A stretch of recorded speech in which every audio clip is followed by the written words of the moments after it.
السلام علیکم ورحمۃ اللہ وبرکاتہ۔ میرے محترم دوستو، ایمانیات میں سے پہلے ہم نے کچھ دروس آپ احباب کے سامنے ذکر کیے ہیں۔ آج کی گفتگو میں ہم صحابہ رضی اللہ تعالی عنہ اجمعین اور ائمہ سلف سے چند اقوال ذکر کریں گے۔ سیدنا ابن مسعود رضی اللہ تعالی عنہ فرماتے ہیں کہ ایمان والے شخص میں ہر قسم کی خصلت پائی جاتی ہے مگر خیانت اور جھوٹ نہیں پایا جاتا۔ حضرت ابی بن کعب رضی اللہ تعالیٰ عنہ فرماتے ہیں کہ ایمان والا شخص 4 حالتوں میں رہتا ہے۔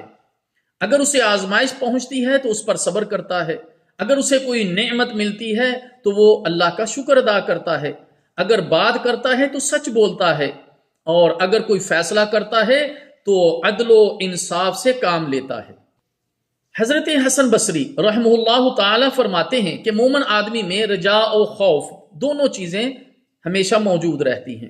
امام مالک بن دینار رحمہ اللہ تعالی نے فرمایا کہ مومن کی مثال اس موتی کی طرح ہے جو جہاں بھی ہو اس کا حسن اس کے ساتھ ہی رہتا ہے۔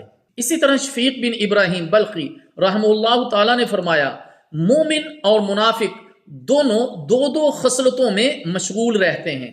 مومن غور و فکر اور عبرت حاصل کرنے میں، اور منافق حرص و لالچ اور لمبی امیدوں میں مشغول رہتا ہے۔ اللہ تعالیٰ جل شانہ سے دعا ہے کہ اللہ تعالیٰ ہمیں سمجھنے اور عمل کرنے کی توفیق عطا فرمائے۔